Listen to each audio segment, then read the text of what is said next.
Hello. Oh, not this deck. This deck. Hello, everybody. My name's Nemo. What a start. What a start. I'm playing the Faerie impressive deck in Seal, which is a black-blue deck, which only has islands in hand, but also only blue spells. I still don't think I can keep this, though. I'll keep that. So as you can see, I have a Mind Spring. In fact, I have 2 in this deck. And I also have 2 divinations. I have 4 Faerie invaders, which is the reason for the name Faerie impressive. So, obviously, the best colors in sealed are blue and black. And that means that pretty much every pool you get, the best way to build it is probably going to be blue and black. But I'm going for diversity. So, since this is my one blue-black deck that I play, what you can expect from it is that it's gonna be my best pool. Basically, that's what it comes down to. I play only one blue-black deck, so I made sure that it's the best one I could make. Hi, good luck. So that's why it's called Faerie impressive. I love that pun. Just in case you can't tell. But let's divinate here.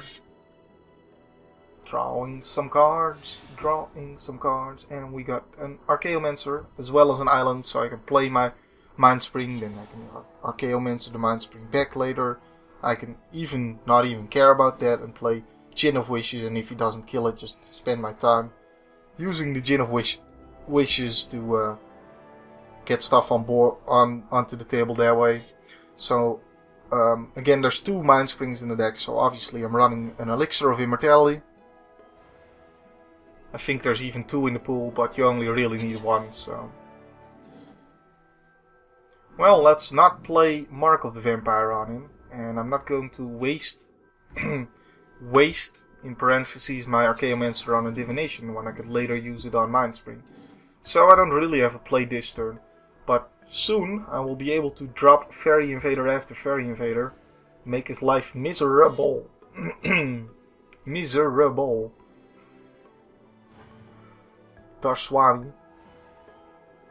And Darswami also does not have a play this turn, it seems. There's the other divination. I'm just gonna be ripping cards. Rip, rip, rip. I'm gonna be ripping all the cards. All the cards. Oh, and I also have 2 Gravediggers, of course. Why not, right? Why not? Ooh, there's a blocker. And what now? He probably has an answer for this, but that's fine, I have another one. And him using his removal on these guys means that Gin of Wishes may just survive. And if not, well, I'm gonna rip so many cards that eventually he's going to be out of cards, and I'm still going to have a lot of them. So, really, the main thing I worry about, I should fear with this deck, is hexproof creatures or some ridiculously fast onslaught. And it doesn't look like that's going to be the case. Because he's only really dealing me 2 damage. And I'm already at 6 lands. And I'm at 14 life, so... not too worried here. Number 2. And gonna murder that as well. I'd love it if you would.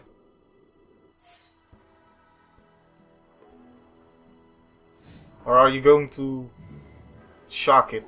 Yeah. How shocking. How shocking. Fine, well, I'd still kill his guy. I'm totally fine with this. Alright, so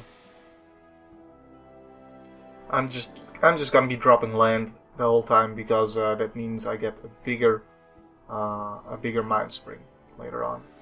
This is the time we play the Gin of Wishes.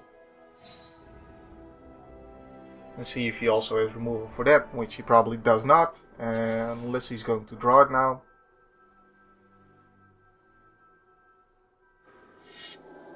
Alright, there's a 4/5 guy. So what I don't have is removal myself right now.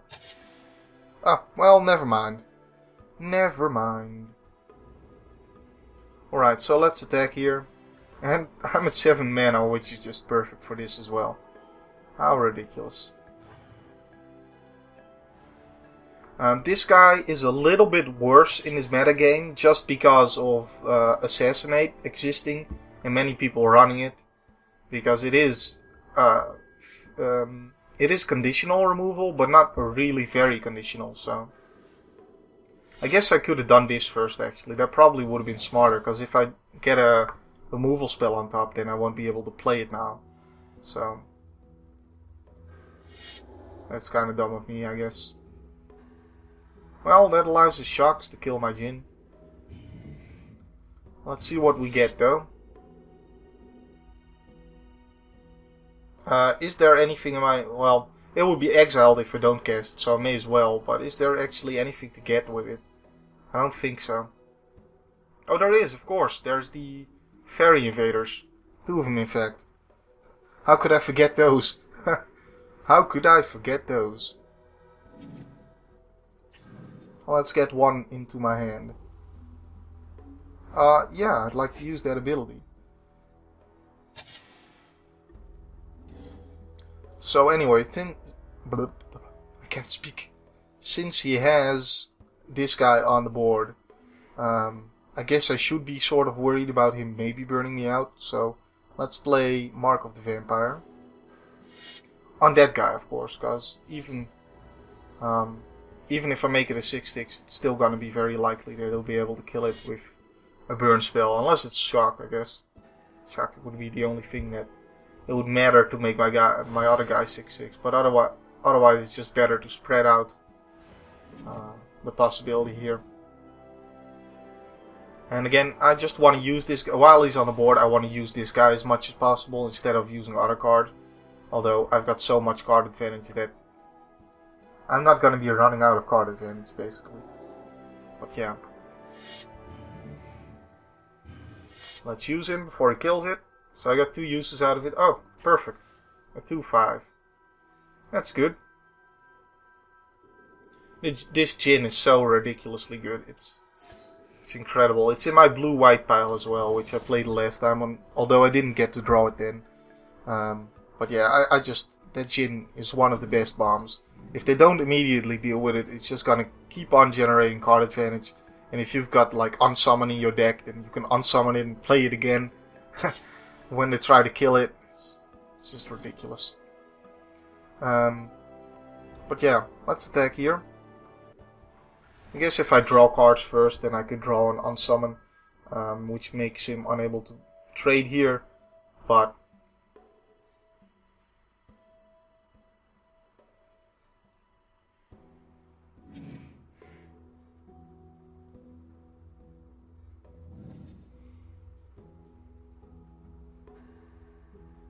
I kind of just want to empty my hand before I Mind Spring, so... Although I do have to be wary of him maybe discarding it, so I don't want it to be the last card in my hand. So let's divinate. Getting a murder, that's great. And saying go. So now even if he gets 22 power of haste, then I can still murder it.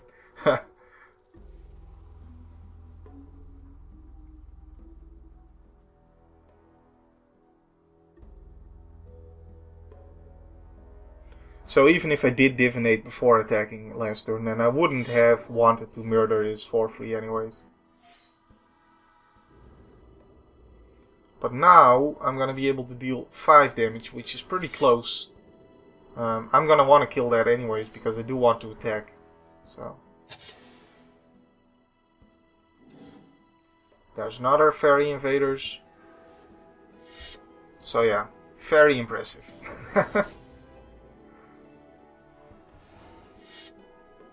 And I'm just gonna play that. Although if I play no, I'm just gonna put under pressure. I mean, Mind Springing when it really isn't needed is just delaying the game. I don't want to do that. But should I even? Yeah, I guess I should just play another Faerie Invaders. Is this my fourth? No, it's gonna be my third. Okay. I guess now I didn't need to play it. GG.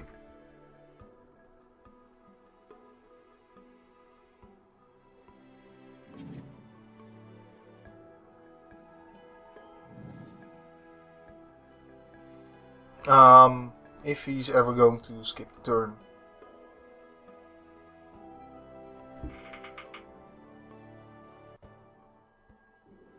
Ah, alright. Was worried for a second. There's my other Archaeomancer. This would have just been ridiculous, even if he dealt with all of this. Would have just been ridiculous anyways. Because I could have just Mind Springed and Archaeomancered it twice, etc, etc. And again, I do have the Elixir of Immortality in the deck, so I can just keep it going.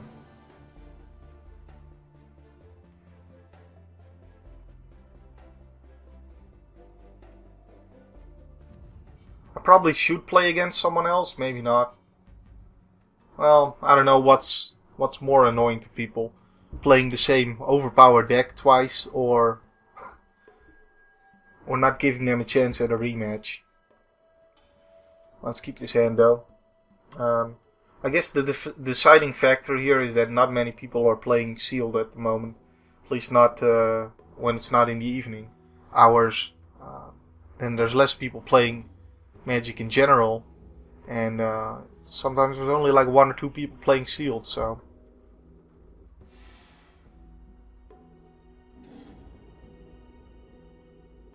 Does he have artifact destruction in red?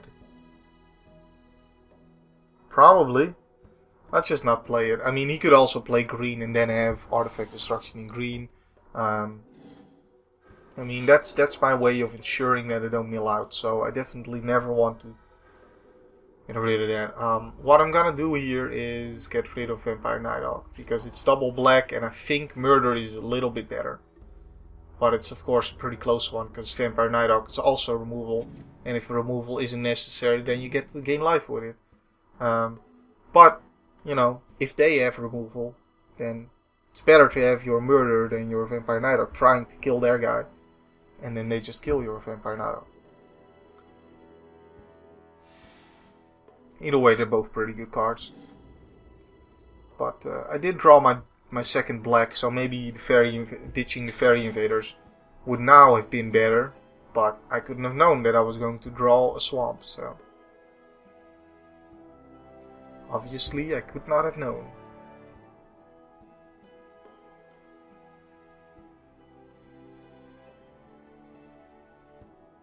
Are you going to attack Dark Swami?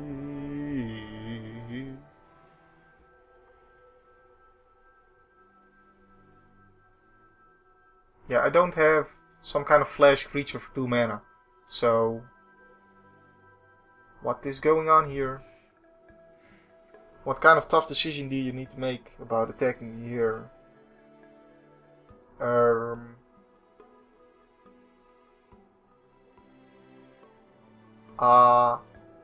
Hurry up, time's running out.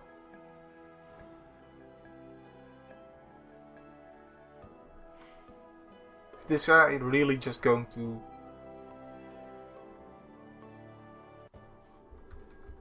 Ah, okay. I don't know what was up there.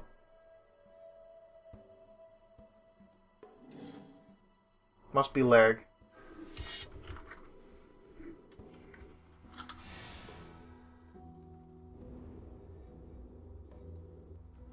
More Faerie Invaders here. A switcheroo. Pretty nice. Pretty nice. Ravenous Rats. Alright. This time let's ditch your Faerie Invaders.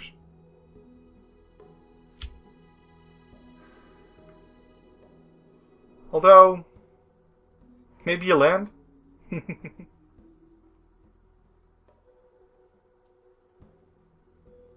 Because in the end, you're going to draw enough lands, so...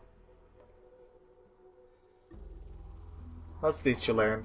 It may set me back a bit in playing the 5 drops I have in my hand, but I'm totally going for the late game here, because I see that he's so far only got 2 power on the board, so I'm really not that worried.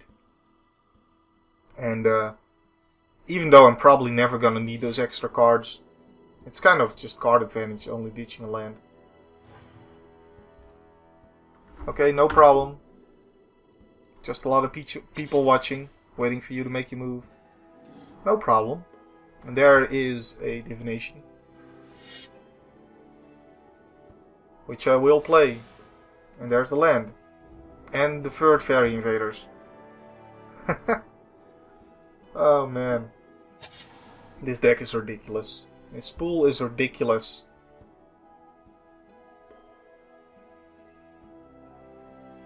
I was even at one point not running all the Faerie invaders just because of, you know, how ridiculous it is. But then I was just thinking, and I looked at my 6 drops and I was like, actually, you know what, Faerie invaders are better than some of these 6 drops. So I put in more Faerie invaders.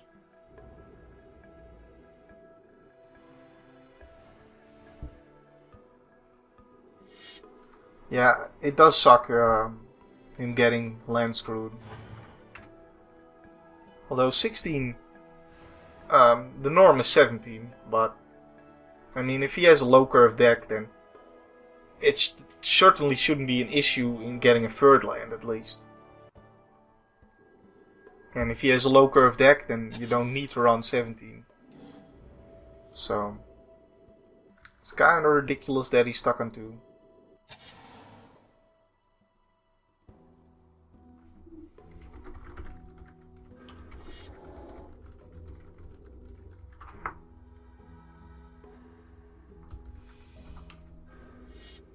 Yeah, you can just mulligan those hands, because you don't need to be too fast, but card advantage is important, so mulliganing does get you less cards. And you do have more time to draw those lands as well, so there's the flip side of that. Anyway, he's stuck in 2 lands. I've got 3 Faerie invaders I can start dropping. I've got 2 murder here. This game is not going anywhere, except in my favor. Which is of course where I wanted to go, but not really in such a manner. So if he doesn't draw his land on the next turn, we're just going to the next game. Because I'm sure you guys don't want to watch this. Still no land, right?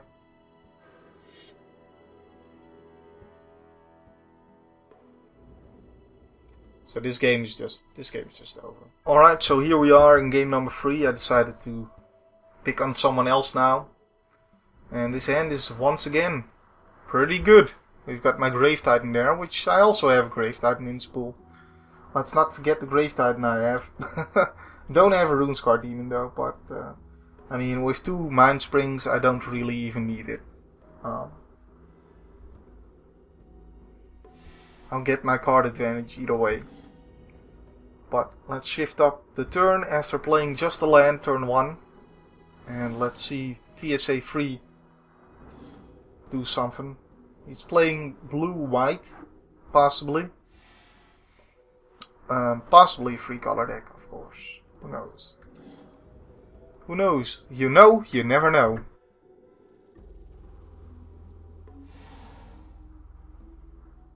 TSA 3 is running 40 cards, so good on him. And there's a Glimpse the Future, which is worse than a Divination. At least in my book, but strictly worse, right? No, it's not strictly worse. I mean, he gets to look at 3 cards. I mean, if the card you really need is 3 cards deep, then okay. I mean, then it's better. But in general, Divination is just a better card than Glimpse the Future. But it can be a nice replacement if you don't have any Divinations. But look at this though, I've got 2 Murders in my hand. I've got a Gravedigger, a Grave Titan, 2 5-drops. And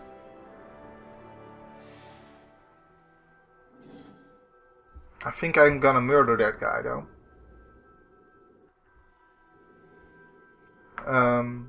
Because on the attack it does turn into a 3-power creature, which on defense neither of these can profitably block. So,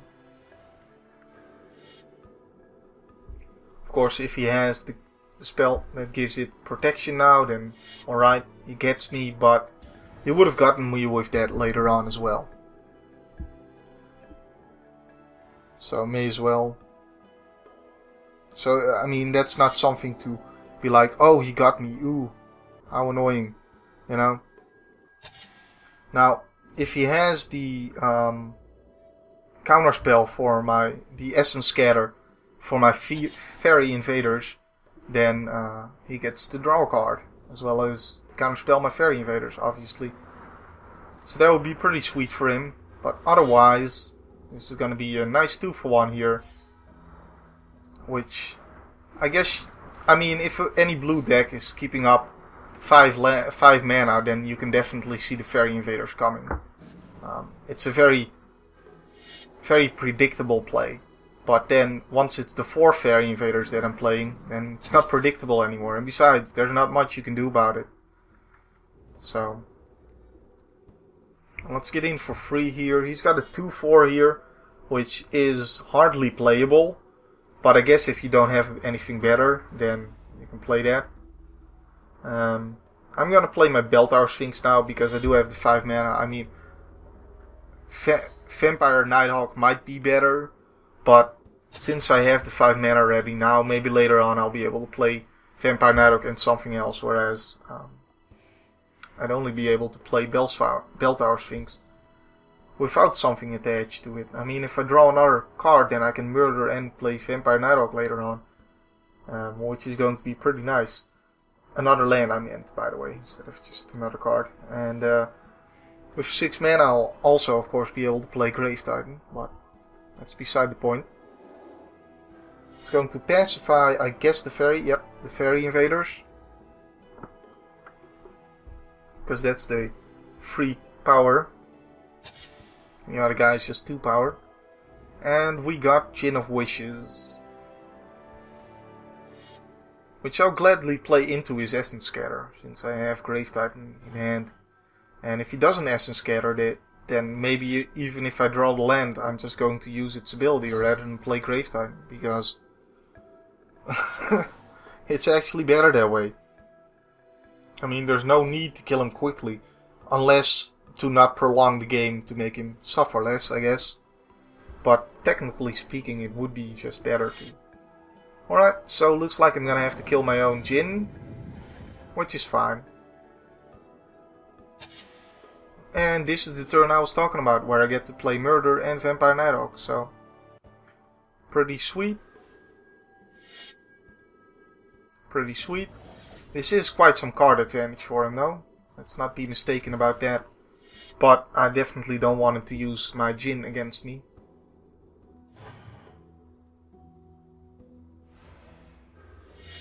And I do have the Archaeomancer. If things go hairy, then I can Archaeomancer a Murder back.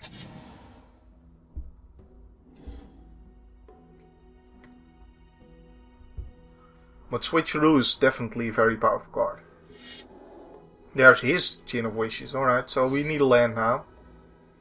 And otherwise, I guess we Archaeomancer the Murder anyway, but we can't cast it immediately, so. Or, alternatively, this guy, I don't consider him too useful, but I guess it's not really worth it just yet to bring it. So let's bring these two now, and that means I get to mill him a little bit by him dealing damage to my Bell Tower Sphinx. So let's see what's gonna get milled. Just some lands and a Fiend Hunter here.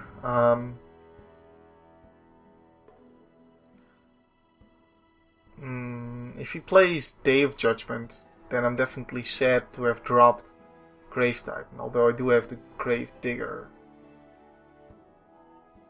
If he attacks, I can just assassinate this guy instead of having to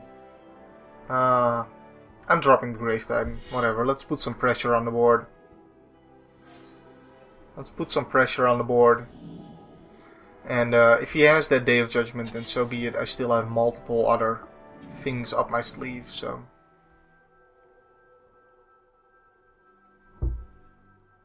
The thing about it is that if I draw a land, then I can Archaeomancer and murder it the same turn. Which is something I'd rather do.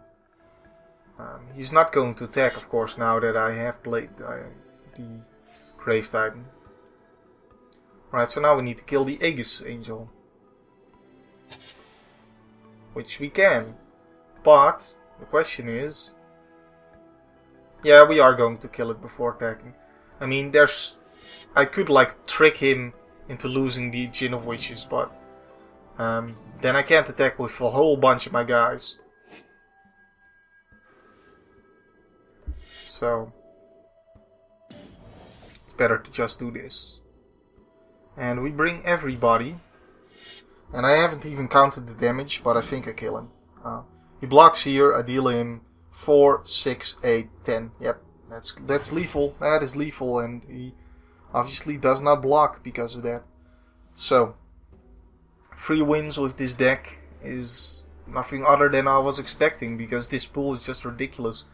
Let's actually take a quick look at the deck in question here. GG, thanks for the game.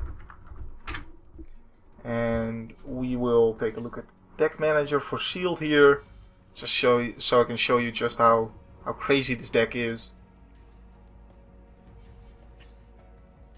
So we got one Terramorphic Expanse, we got the Elixir of Immortality, apparently only one Mind Spring, so I guess, let me check for a second, I'm maybe confusing something here. Huh. Didn't I have 2 Mind Springs in something? I guess that's only in the Door to Nothingness deck then. Well, I was exaggerating how good the deck is. Never mind. Never mind, the deck is suddenly awful. No, it's still not awful. I mean, I have 2 Night Hawks here. Got 3 Murders, I've got 2 Divinations, and the Murders I happen to apparently draw in multiples when I do draw them. I've got a Assassinate here, 2 Archaeomancers, so the 1 Mind Spring is going to be enough if I can Archaeomancer it later. And then not run out of cards thanks to Elixir of Immortality. We got a Gravedigger. Oh, I was also saying I had 2. Ha, well. Well now. We got the Mark of the Vampire, we got the Gin of Wishes, we got the Bell Tower Sphinx, and the 4 Faerie Invaders here. Switcheroo, Rise from the Grave, and Grave Titan. And the cards I'm not running here, well, I guess we should include that, is an extra Elixir, because you only really need 1. We've got some unsummons, but my card is just so powerful that there's no place for unsummons. We got the Ravenous Rats, also no place for them. We got Distress, Sign in Blood, which is in my book worse than Divination. We got a Train Condor, a Giant Scorpion, which is worse than, of course, Murders or Assassinate. We got a Glimpse the Future, which is worse than Divination. We got 2 Blood Hunter Bats, which you just don't have room for. And this is not a very aggressive deck. If I can just survive, then I'm eventually going to win. None of these cards are really worth running. We've got another Door to Nothingness here, so if I wanted to, I could make another Door to Nothingness deck. We've got a Switcheroo there, which I'm already running one, and my creatures are so powerful that there's not a lot I want to actually give my opponent. We've got Harbor Serpents, which I was running at first instead of some of these Faerie Invaders, but then I just realized, you know what, Faerie Invaders is better anyways. It looks weirder on the curve, but the Faerie Invaders, if I had to cast that for 6, I would still want this instead of the Harbor Serpent. Because Harbor Serpent just can't attack if I don't have 5 islands, which I only have 8 in total in the deck. And it's not that amazing unless you're playing against another blue deck. So we got Nightmare here, which is not gonna be that big usually. We've got a Minotaur Abomination, and we've got a Public Execution. And of course, Public Execution is actually a pretty good card, but I don't think I have room for it at the moment. Although I guess you could run it instead of one of these Faerie Invaders, but then the name of the deck doesn't make less sense.